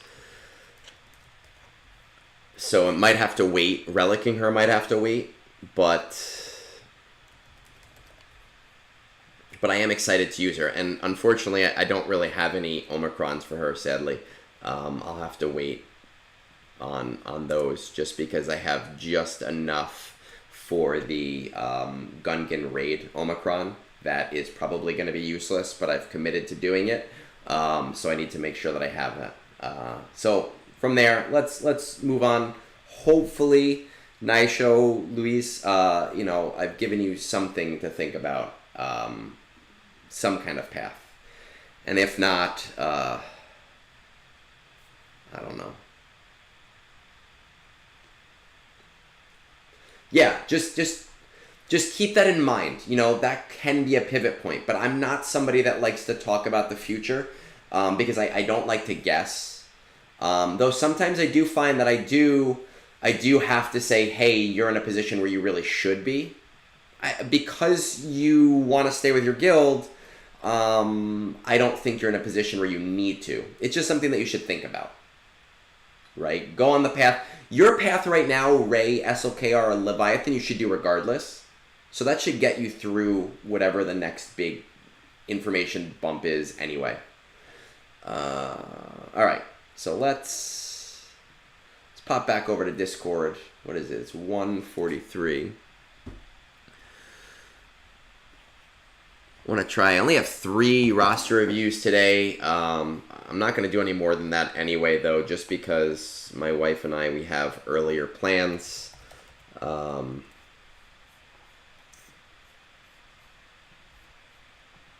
But it'll be nice, and then we'll maybe raid somebody or do whatever and figure that out. So ObiwanJabroni, wrestling fan from the late 90s. What does your top 20 of your fleet Discord look like? 14 Leviathans, 2 Chimeras, Profundity 3, 1 Executor. Coordinating? No. You should be. Everybody who's not coordinating, you should be coordinating with your fleet Discord. A 4-minute video, I have it. How to reach out to your fleet Discord. You should be doing that.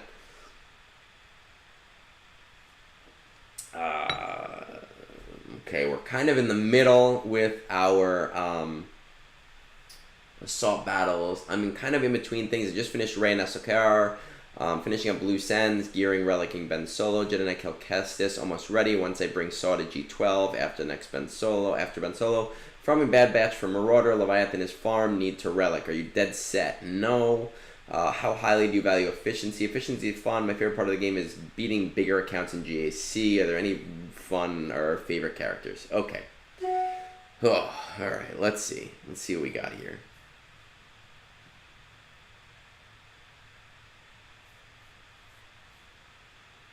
Kyber 2 player.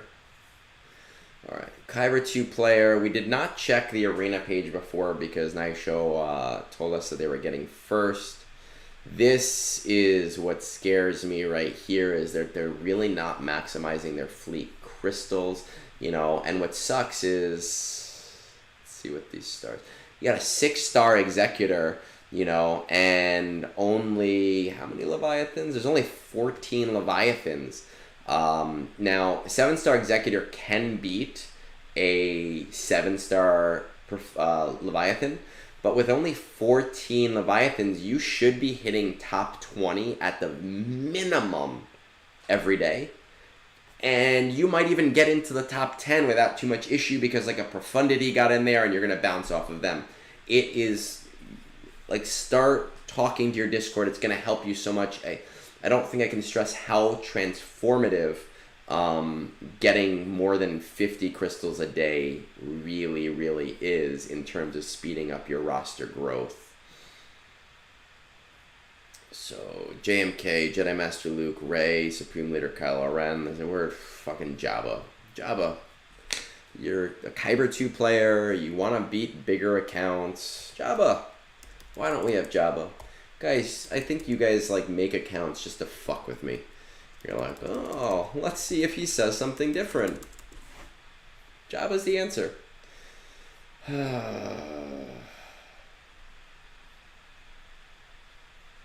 just take a look. 1530 Executor. I want to check out that Profundity real quick. Because we're using, it's probably newer, not high starred. Let's just see.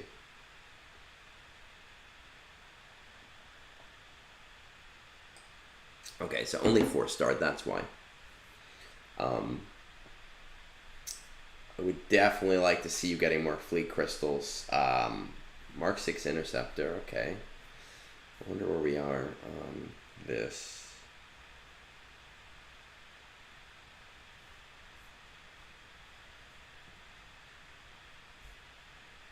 1,000 away. Jabba, Cal Kestis were relatively close. Let's just check out our guild real quick.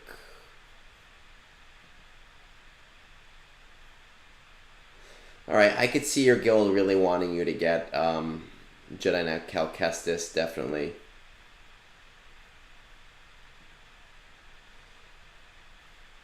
I'm doing about the same as Naisho's guild, right, for the raid, so probably not the most raid prominent guild.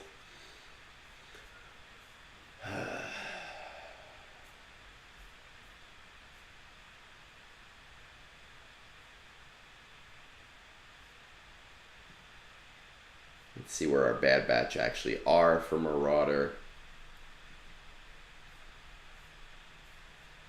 Especially if you're going like the Marauder route for being able to beat Leviathan, right? If that's the route that you want to go, if Bad Batch is the route that you want to go for Marauder, then that puts you in a prime space where like it maybe becomes worth it to go for Lord Vader. I fucking love Lord Vader. It's just so expensive, especially with these 4 marquees right here. But if that's the route that you want to go in order to start beating things, you know, then that is something that we might want to consider. But we do want to see, we have Malgus. Do we have his ship?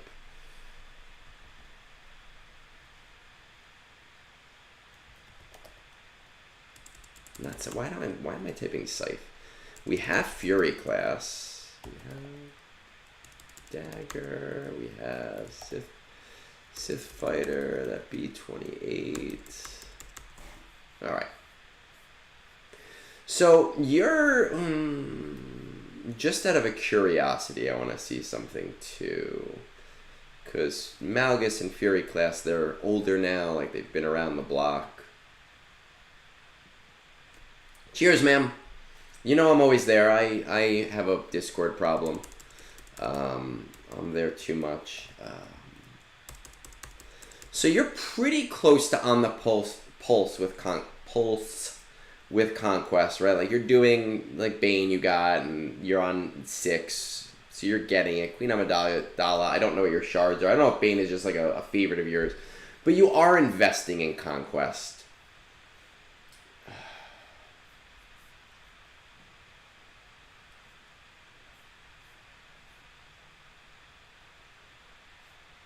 I'm just trying to think about ahead, right? Like I said this to Naisho too, like I can't really guess. And I don't like to make guesses, right? The next fleet that comes out, or the next fleet event that comes out, it might need this, it might need that, it might be too hard for you, it might not be too hard for you. So I can only go off of information that I have right this second. If you are wanting to go the Marauder route, I think that at that point, well, the problem is that to beat those Leviathans with Leviathan, you're going to really want to push ahead to 7 stars. So I can definitely see the desire to do it with Negotiator and to do it with Marauder instead on the cheaper end. Because based on your Executor and your Profundity, you're not really investing your crystals into fleet refreshes. So I guess I do see the value in Marauder versus Leviathan right now. But you have all of the Leviathan tools, right? I would really like to see you get Jabba as well. I think that that's something that's going to be largely important for you. Let's just check out what our Negotiator fleet is looking like.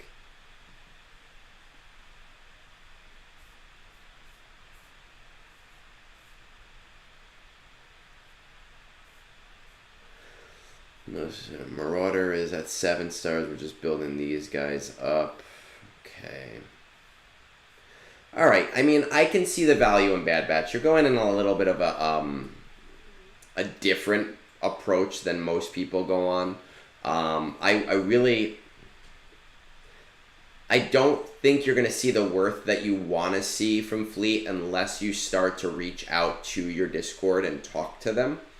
And if you're going to go the Bad Batch route, I think that's definitely something that you need to do in the shorter term to get yourself known, so that at least for the next month, 2 months, you're at the very, very, very least getting 100 crystals per day versus 50 crystals per day. And again, you might even get into the 200 crystals per day if you get lucky versing profundities.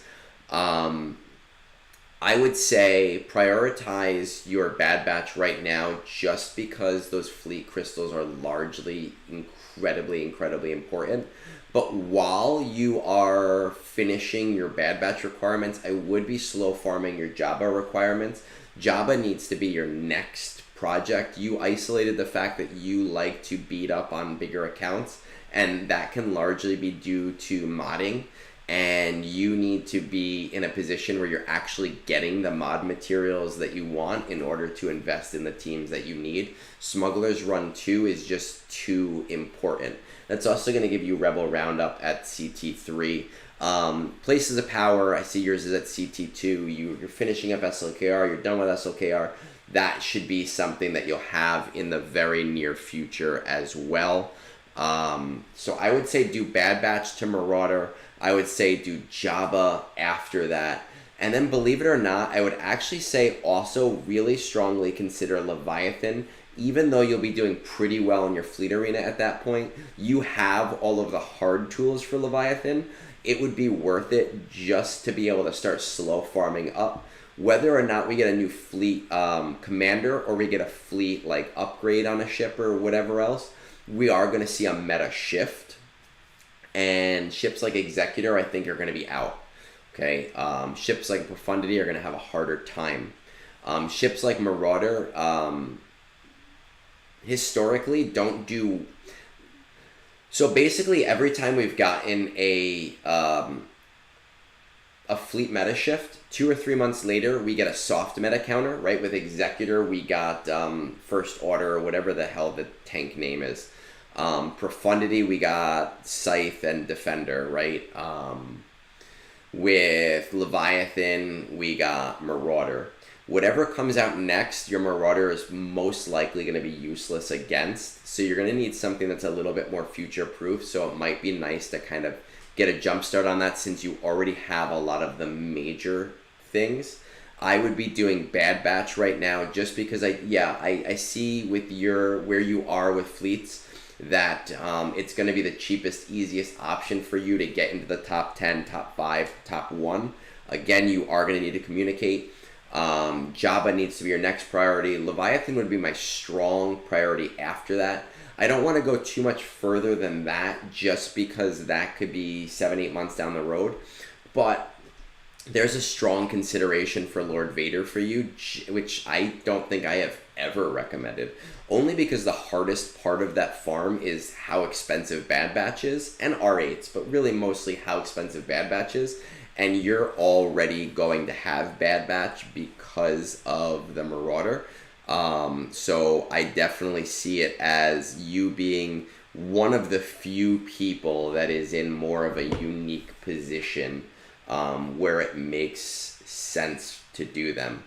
Jedi Knight Cal Kestis, the only reason I didn't isolate this here is because you said you're already going to you're already there for him. Just a matter of when his event comes back. So when his event comes back, yeah, take a break and get him up over the next 2 weeks or so, whatever it takes.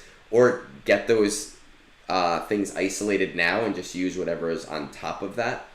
I think Jabba is way too important, especially for you as a Kyber 2 player that wants to beat the shit out of accounts that are higher than you. You need to invest properly in your account, and that's when people over 6 million don't have Jabba. It blows my mind. We did a review maybe 2 weeks ago for someone who was 10 million and didn't have Jabba, and it blew my fucking mind. So that's just something to kind of consider, right? You're all major big projects. There's not too much that I can say because you're all on the big project atmosphere right now, but I am gonna, again, for the 10th time, tell you that you need to reach out to your fleet Discord. Message me on Discord if you don't know how to do it, at the Cunctator on our Discord, and he'll send you the video. It's literally 4 minutes long. It's super quick if you don't know how to do it. It's that worth it. All right, we got one more.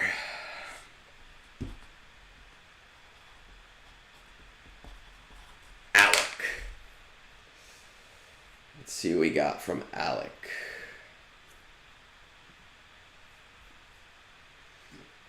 Oh my goodness, we went full on this one. What does our fleet Discord look like? Our fleet Discord: 9 executors, 5 negotiators, 2 profundities, 1 chimera, 1 finalizer, 1 endurance, 1 home one.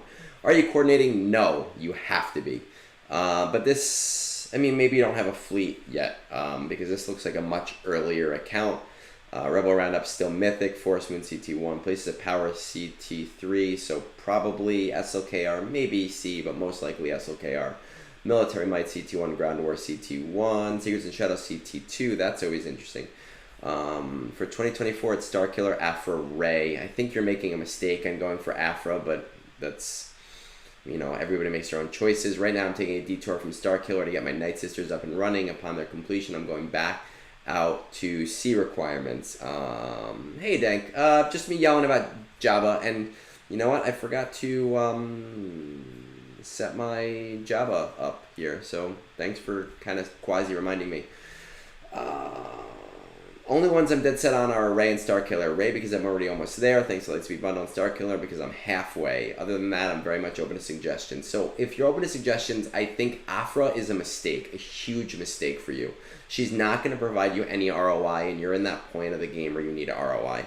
I value efficiency way higher than fun farms. I only have one fun team, and it's my Night Sisters because I love Night Sisters. Mine are R8, I get that. Other than that, the rest of my roster has been for efficiency. That's interesting that you're so high on efficiency and you isolated Afra. Don't do it. Don't do it. I never tell people to go for Afra.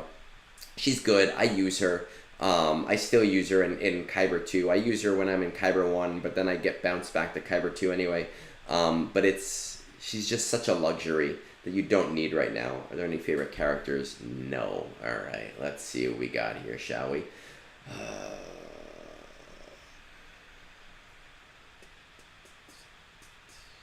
Gotta find my sources. There we go.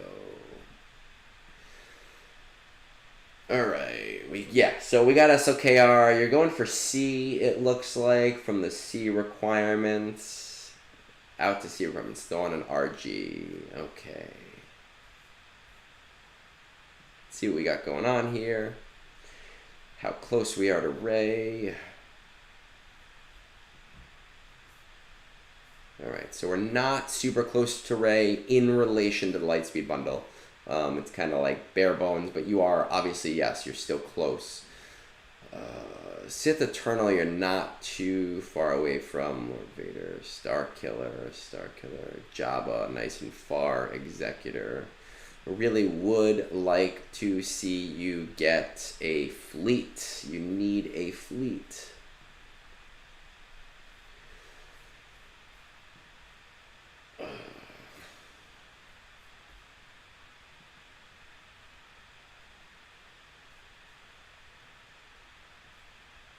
Got all these ads. Who wants to sponsor my .gg account? .gg should sponsor my .gg account.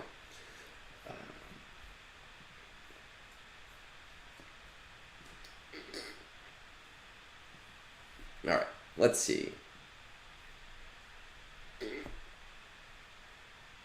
Oh my god. Rebel Roundup is at Mythic? Okay, so this is a modding problem. With this team, and I know you're an earlier game account, so you don't have these huge swaths of mods to go through, but your bounty hunters can do CT1 of Rebel Roundup easy if you remod for it. If you have really good mods on other teams, like your SLKR team, you could probably do CT2 also, but you're going to need really good speed mods, right? CT1 at the very least is so worth it. Remod for Rebel Roundup, just all speed. Don't even worry about the primaries being exactly what they should be, right? Crit damage obviously for Boba Fett, but the speed for CT1 of Rebel Roundup is just more important. You will literally do the event next time it comes around if you just take the time to remod them just for the event. Worth it, because you'll get a 3-star, probably on auto, if you put your highest speed mods on it. And that's without having a huge back end of mods too, right? That's something we need to very, very, very strongly consider. Those Kyrotech, those Zetas, very important to you. Your start. Yeah, we're not there yet, but we're still doing it, which is nice. Places of Power. Place Power CT3. Let's see what these rebels look like.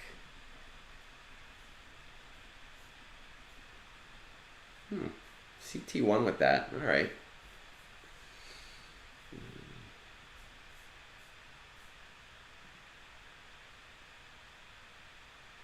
Okay. Kind of about where you should be right now. Let's check out these Night Sisters. Now, again, CT3 of Secrets and Shadows is going to come down to modding. The fact that you're doing CT2 is awesome. You might be able to do CT3, but you probably don't have the backlog of mods right now.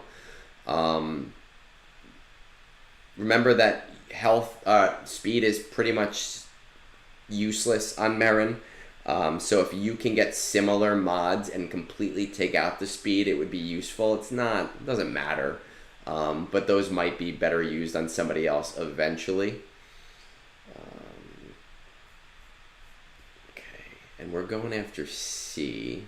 I just want to check on our JML and our Jedi Knight Luke requirements and see how we are. Hermit Yoda's not there yet. Wampa's 7 stars. Alright, so we're going to play your game a little bit, but I want to stress, anytime the bounty event comes around, get Rebel Officer Leia shards. Anytime the bounty officer event comes around, get Leia shards. Every single time. Same thing with your get 1. Start putting it towards Hermit Yoda and getting him to 7 stars. I'm not going to tell you to go for JML right away. But we want to start building towards him more than anything else. Alright? And I want to look at your path the way that you're looking at your path, while also looking at your path from an efficiency point of view. I'm going to go back to these troopers. I normally tell people to go for C first, but going for C first has... well, it has a lot of ROI advantages, and some of those advantages you already have. I hate the fact... do we not have Razor? Man, you really... oh, no Razor Crest. Am I just stupid? Oh, there it is. We're almost there. Okay, almost there on Razor Crest. I think what I would do, if I were you... Night Sisters are passion projects. You're doing it. You're dead set on Rey and Starkiller. Okay, so do Starkiller, then do Rey. Then ignore C. C, with where you are in the game, is not going to give you the ROI that a brand new account is going to get. But definitely do Executor. Get the Executor farm. Now, with the Executor farm, you have to get Piet to R8 anyway, which is part of the C farm. I understand that. But the other thing that I would like to see you do here, let's just pull it up. The other thing I would like to see you do here is get Veers to 7 stars and get Veers and Stark to like G10 or G12. They're old farms, no Chirotech. Because with Veers, Stark, Piet, do you have range? No range. Damn.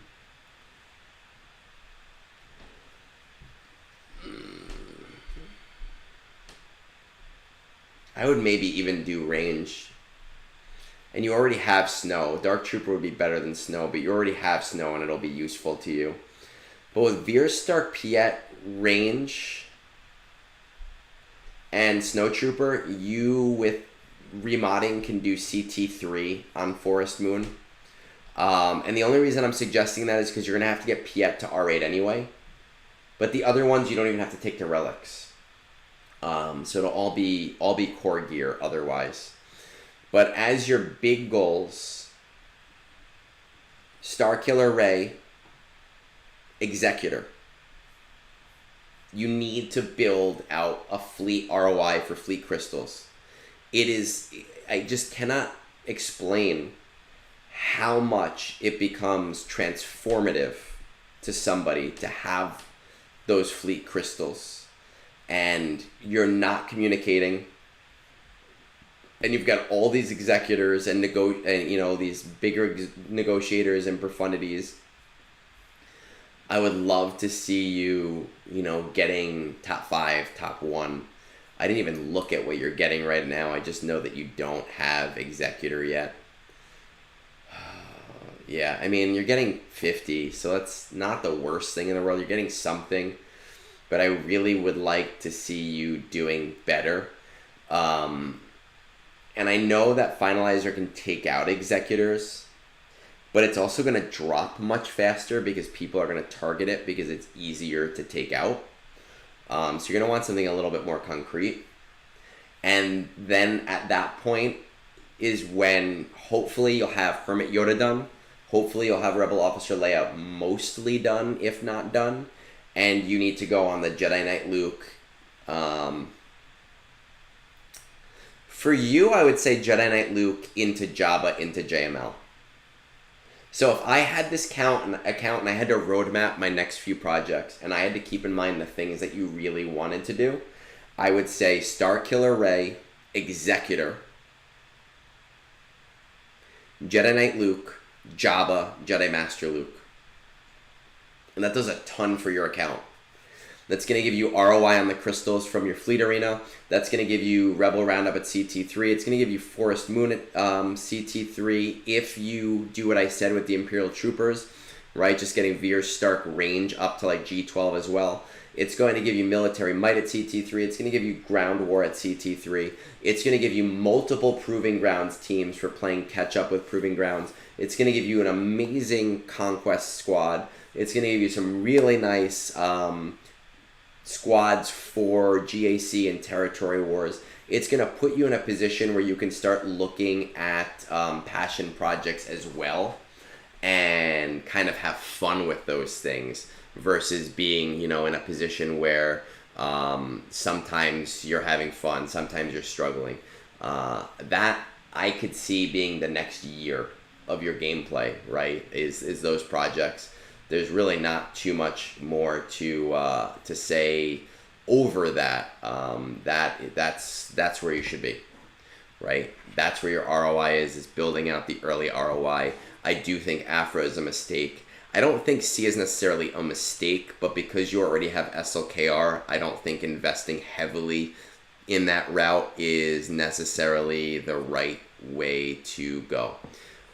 With that said, that is all of our roster reviews for today. I have a big day ahead of me. My wife and I were going bowling, like I said, so I want to kind of get that going. If you're not on our Discord, hit us up on Discord. I'm really bad at promoting myself, but we also started a merch shop last week that is, I think it's cool. I bought myself stuff. I've spent my own money on them because it's not just stupid shit. So check it out. On Discord. We're going to just really quickly, I like rating the Lysol after last week, and he's a good guy. He's always rating me. So those of you that are on Twitch, if you want to hang out for the next,